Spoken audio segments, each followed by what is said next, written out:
Hi hello అండి. తెలంగాణ రాష్ట్ర ప్రజలందరికీ నమస్తే, గుడ్ మార్నింగ్. ఇక ఈ రోజు తెలుగు వెలుగు దినపత్రికలో వార్తా విశేషాలు మెయిన్ పేజ్ ఎడిషన్ ఏ విధంగా ఉందో ఒకసారి మనం చూద్దాం. హాట్ రిజిస్ట్రేషన్లతో హాంఫర్ట్ అవుతున్న అయ్యప్ప సొసైటీ భూములు.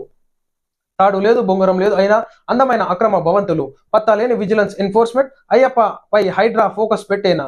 ప్రభుత్వం స్పందిస్తేనే సీలింగ్ భూములకు రక్షణ. రిజిస్ట్రేషన్లు ఉండవు, వాటికి అనుమతులు ఉండవు అయినా అద్దాల మేడలే. చందానగర్ టౌన్ ప్లానింగ్ లో మాయ మాటలు చెప్పి మలుచుకునేది ఆ ఇద్దరే చైర్మన్లే అపర కుబేరులు.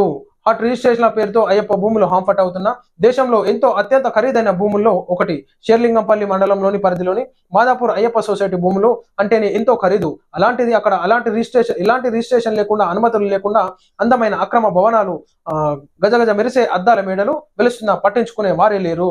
వాస్తవానికి మరి ఈనాడు హైడ్రా వచ్చింది కాబట్టి అధికారులు కూడా కొంచెం భయపడేటటువంటి పరిస్థితులు ఉన్నాయి.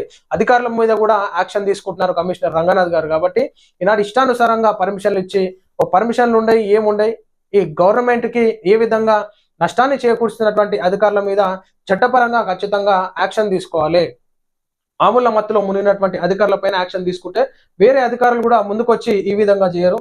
సో ఖచ్చితంగా భూములను కాపాడుకోవాల్సినటువంటి గవర్నమెంట్ భూములు అయితేనేమి, దేవాదాయ భూములు అయితేనేమి, ఉన్నటువంటి చెరువులు కబ్జా కాకుండా కాపాడుకోవాల్సింది ఖచ్చితంగా మనమే ముందుకు వచ్చేసి ఈనాడు అధికారులు స్పందించకపోయినా కలెక్టరేట్ ఆఫీస్ లో ఈ అధికారుల మీద కంప్లైంట్ పెట్టాలి.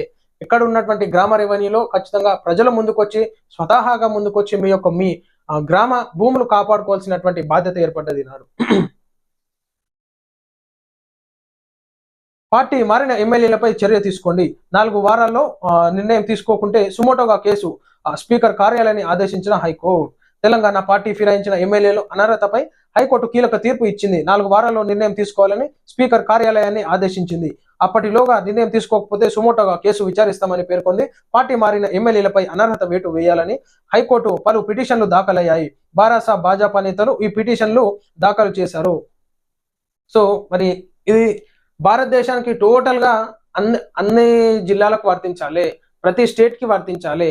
ఈనాడు పార్టీ ఫిరాయింపులు ఏ విధంగా అయితే జరుగుతాయో ఒక పార్టీ నుంచి ఒక పార్టీలోకి చంపడం, ఇది ఎక్కడ జరగకుండా, ఒకవేళ జరిగినా కానీ పార్టీ మారాల్సి వస్తే ఖచ్చితంగా పార్టీకి రాజీనామా చేసి మరలా ఎన్నికల్లో కంటెస్ట్ చేయాలి. అప్పుడు ప్రజలకి ఓటేసినందుకు ప్రజలకు కూడా ప్రజలను గౌరవించుకున్నట్టు ఉంటుంది. లేకపోతే ప్రజలు ఈనాడు నాయకులను నమ్మేటటువంటి ప్రసక్తే లేదు. ఈనాడు జెండాలు మార్చంగానే ఆ నాయకుడు వేరే పార్టీలకు పోగానే ఎమ్మెల్యేగానే ఉంటున్నారు. కానీ మరి ఏ విధంగా ప్రజలు వేసినటువంటి ఓటును కాలరాసి కార్యకర్తలను మర్చిపోయి, ప్రజలను మర్చిపోయి పార్టీలు జంప్ అవడం కరెక్ట్ కాదు. కాబట్టి హైకోర్టు తీసుకున్నటువంటి నిర్ణయం కరెక్ట్ అని చెప్పేసి మేము భావిస్తూ ఉన్నాం. సో ఇది టోటల్ ఇండియాకు కూడా వర్తించాలి. బీమా పాలసీలపై జిఎస్టీ నిర్ణయం వాయిదా. క్యాన్సర్ మందులపై జిఎస్టీ 5% తగ్గింపు. స్టాక్స్ పై 18% నుంచి 12% కుదింపు. జిఎస్టీ మండలి భేటీలో నిర్మలా సీతారామన్ నిర్ణయం తీసుకున్నారు. సో ఇది ఏదైతే క్యాన్సర్ మందులపై జిఎస్టీ ఉంటూ 5% తగ్గించినట్టుగా అది సంతోషకరమైనటువంటి విశేషం. ఉన్నటువంటి క్యాన్సర్ పేషెంట్ గురించి, రోగుల గురించి ఉన్నటువంటి కాస్ట్లీ మెడిసిన్స్ ఏదైతే ఉంటుందో, సో నిరుపేద ప్రజలు కొనుక్కోలేనటువంటి పరిస్థితులు ఉంటారు. కాబట్టి ఖచ్చితంగా తగ్గించాలి. ఇంకా ఏమైనా ఉంటే కూడా కిడ్నీ డయాలసిస్ పేషెంట్స్ కానీ, హార్ట్ అటాక్ పేషెంట్స్ కానీ, ఎక్కువ కాస్ట్లీగా ఉండి నిరుపేదలు కొనుక్కెళ్ళినటువంటి మెడిసిన్స్ ఉంటే దానిపైన ఖచ్చితంగా ప్రభుత్వం ఆలోచించి ధరలు కూడా తగ్గించాలి, జిఎస్టీలను కూడా తగ్గించాలని చెప్పి కోరుతున్నాం. వచ్చే నెలలో హర్యానా అసెంబ్లీ ఎన్నికలు. కాంగ్రెస్ తో పొత్తు లేదని తేల్చిన పార్టీ చీఫ్ సుశీల్ ఒంటరిగానే పోటీ చేస్తామని ఆ ప్రకటన.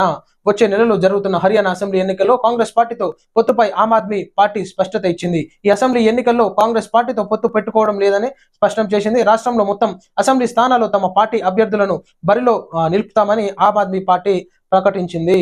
సో కొద్దిగా ఏదైతే అరవింద్ కేజ్రీవాల్ ఢిల్లీ లిక్కర్ స్కామ్ లో అరెస్ట్ అయ్యి జైలు ఉండడము ఈ విధంగా జరిగింది. కాబట్టి కొంత ప్రజల్లో ఉన్నటువంటి ఆమ్ ఆద్మీ పార్టీ పైన కొంచెం నమ్మకం కోల్పోయినటువంటి పరిస్థితి చూస్తాం. సో ఒక నాయకుడు అనేది ఒక లిక్కర్ స్కామ్ లో జైలుకి వెళ్ళడం, శిక్షలు అనుభవించడం జరుగుతుంది. సో అది ఇంకా కేసు నడుస్తుంది. కాబట్టి ప్రజల్లో కొంచెం మైనస్ గా ఉన్నట్టుగా చూసుకోవచ్చు. కాంగ్రెస్ పార్టీతో పొత్తు ఉన్నట్టుగా మనకి సోషల్ మీడియాలో వస్తుంది. కాబట్టి సో మేము ఏ పార్టీతో పొత్తు పెట్టుకోము, ఇండిపెండెంట్ గానే పార్టీ నుంచి టికెట్ తీసుకొని ఆమ్ ఆద్మీ పార్టీతోనే పోటీ చేద్దాం అన్నట్టుగా ఇక్కడ వివరణ ఇవ్వడం జరిగింది. విమర్శలకే ప్రతిపక్షం పరిమితం. నిర్మాతాత్మక పాత్ర విస్మరణ. మండిపడ్డ పిసిసి చీఫ్ మహేష్ కుమార్. ప్రతిపక్షాలు ఏదో ఒకటి మాట్లాడాలి కాబట్టి విమర్శలు చేస్తున్నాయని పిసిసి చీఫ్ మహేష్ కుమార్ ఆగ్రహం వ్యక్తం చేశారు. సో మంచి నికార్స్ అయినటువంటి కాంగ్రెస్ నాయకుడు, మహేష్ కుమార్ అన్న. సో ఈనాడు పిసిసి పగ్గాలు చేపట్టి ఉన్నటువంటి అపోజిషన్ పార్టీ అయితే బీఆర్ఎస్ లీడర్లు కానీ అదేవిధంగా బీజేపీ లీడర్స్ చేస్తున్నటువంటి వ్యాఖ్యలకు స్పందిస్తూ ఏదో ఒకటి ఊక సపోర్ట్ చేయకుంటే బాగుండదు కాబట్టి ఏదో ఒకటి దాన్ని విమర్శించడం కరెక్ట్ కాదు కాబట్టి వాళ్ళు విమర్శలకే పరిమితం అవుతున్నారు అన్నట్టుగా మరి మహేష్ కుమార్ గారు చెప్పడం జరిగింది. హైదరాబాద్ నాగ్పూర్ మధ్యన వందే భారత్ 17న ప్రధాని మోడీ చేతుల మీదుగా ప్రారంభం. కేంద్ర మంత్రి కిషన్ రెడ్డి వెల్లడి. తెలంగాణ గడ్డ నుంచి మరో వందే భారత్ ఎక్స్ప్రెస్ రైలు పరుగులు పెట్టనుంది. సికింద్రాబాద్ నాగ్పూర్ స్టేషన్ల మధ్య ఈ సెమీ హైస్పీడ్ రైలు సర్వీసులు అందించేందుకు ముహూర్తం ఖరారైంది. ఈ నెల 15న ప్రధాని నరేంద్ర మోడీ వందే భారత్ రైలును వర్చువల్ గా ప్రారంభిస్తారని కేంద్ర మంత్రి కిషన్ రెడ్డి సోమవారం అధికారికంగా వెల్లడించారు. So Hyderabad to Nagpur public కి ఏదైతే రైల్ సోర్స్ ఉంటుందో ట్రైన్ సర్వీసెస్ లో మరో వందే భారత్ రైలు ముందుకు తీసుకురావడం జరుగుతుంది. సో వర్చువల్ గా నరేంద్ర మోడీ గారు ప్రారంభించడం జరుగుతుంది కాబట్టి ప్రజలందరూ దీన్ని యూజ్ చేసుకోవచ్చు. తెలంగాణకు నిధులు కేటాయింపులో వివక్ష. నిధులు విభజనలో కులమానాలు మారాలి. 16వ ఆర్థిక సంఘం ముందు హరీష్ రావు వాదనలో అత్యధిక తలసరి ఆదాయం ఉన్న తెలంగాణకు అన్యాయం జరుగుతున్నదని మాజీ మంత్రి సిద్దిపేట ఎమ్మెల్యే హరీష్ రావు పేర్కొన్నారు. మీరున్నప్పుడు ఏం చేయబోయినారే హరీష్ అన్న? మీరున్నప్పుడు ఏం చేయబోయినారు? సో తెలంగాణకు నిధుల కేటాయింపులో వివక్ష, నిధుల విభజనలో కులమానాలు మారాలి. 16వ ఆర్థిక సంఘం ముందు హరీష్ రావు వాదనలు అంటే మీరున్నప్పుడు ఉన్నటువంటి ప్రజలకు ఏ విధంగా చేసినారు, ఏం డెవలప్మెంట్ చేసినారు ఒక్కసారి ఆలోచించుకోవాలి. మీరే డెవలప్మెంట్ చేసుకోవాలి. మీ నియోజకవర్గాలలో ఏదో కాస్తో కూస్తో డెవలప్మెంట్ చేసుకునేది తప్ప ఇతర జిల్లాలని పట్టించుకున్నారు ఏమన్నా? ఒకసారి ఆలోచించుకోవాలి. ఒక దాని గురించి మాట్లాడే ముందు మనకు ఏళ్ళు పెట్టి మనం ఏం మాట్లాడుతున్నాం, మనం ఏం చేసినాం ఒకసారి ప్రశ్నించుకుంటే బాగుంటుంది. రేషానా? తెలంగాణ విద్యార్థులకు హ్యాండ్లూమ్ కోర్సులు. విద్యార్థులు ఇతర రాష్ట్రాల్లోకి వెళ్లకుండా వెసులుబాటు. ఇన్స్టిట్యూట్ కు కొండ లక్ష్మణ్ బాపూజీ పేరు. నాంపల్లిలో IIHT-ని వర్చువల్ గా ప్రారంభించిన సీఎం రేవంత్. సో తెలంగాణ విద్యార్థులకు హ్యాండ్లూమ్ కోర్సులు అంటే హ్యాండ్లూమ్ ఏదైతే చేనేత కోర్సులు ఉంటాయో దాన్ని ఖచ్చితంగా తెలంగాణ రాష్ట్రంలో డెవలప్మెంట్ చేసుకోవాలి. నాదో భారీ స్పందన ఉంది. ప్రజలు ఉన్నటువంటి హ్యాండ్లూమ్స్ కి బాగా అట్రాక్ట్ అవుతారు.